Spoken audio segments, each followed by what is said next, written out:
দর্শক আসলে এই রাস্তা যে এরকম হয়েছে আমি এক ভ্যান চালক ভাই রয়েছে তাকে দাঁড় করেছি তার কাছে জিজ্ঞাসা করবো আসলে এরকম হলে কি কি সমস্যা আমাদের সম্মুখীন হতে হয়। আসসালামু আলাইকুম। ওয়ালাইকুম আসসালাম। এই যে এই রাস্তাটা আপনারা যদি ভ্যান চালান এই রাস্তায় যে এরকম কি রাস্তা আগে ছিল? এরকম তো আগে ছিল না, কিন্তু রাস্তাটা যে কাজ করছে এটা তো মানে গাড়ি চালান খুব কষ্ট করে। গাড়ি চালানো অনেক কষ্ট হয়ে যায় না? হ্যাঁ, এই যে ইটাগুলা উঠছে দেখছেন অটোমেটিক, অর্থাৎ রাস্তাটা আরো আগে নষ্ট রাস্তা হয়েছে। প্লেন ছিল না? আগে রাস্তা প্লেন ছিল, রাস্তাটাই দেন আরো নষ্ট হয়েছে।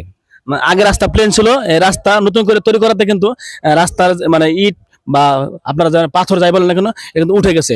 এতে আপনাদের টায়ার নষ্ট হয় না? টায়ার নষ্ট হয় না। টায়ার কিন্তু অনেক নষ্ট হয়ে যায়। এবং খালি পায়ে এই যে এখানে খালি পায়ে কিন্তু হাঁটা যায় না। খালি পায়ে হাঁটা যাবে এভাবে? না না, আগে কিন্তু যখন আমরা এই রাস্তা হাঁটতাম তখন কিন্তু খালি পায়ে হাঁটতে পারতাম। এখন যদি খালি পায়ে হাঁটতে যাই তাহলে যে পাথরগুলো রয়েছে এই পাথরগুলো কিন্তু পায়ে বিঁধবে, এই অবস্থা।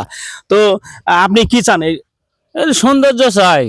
মানে সুন্দর অর্থাৎ রাস্তা ভালো চাই এর থেকে? আগে রাস্তা অনেক ভালো ছিল না? আগে তো অনেক ভালোই ছিল।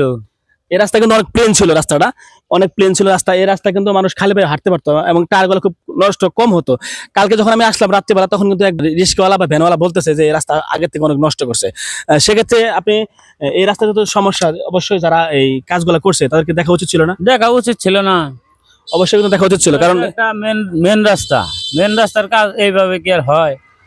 অবশ্যই এরকম ভাবে আসলে রাস্তা করলে আমাদের সবারই ক্ষতি, কারণ দেশের সম্পদ নষ্ট হয়। অবশ্যই যারা এই কাজগুলো করে তাদেরকে এগুলো দেখশন করা উচিত ছিল না? দেখশন করা অবশ্যই অবশ্যই উচিত ছিল।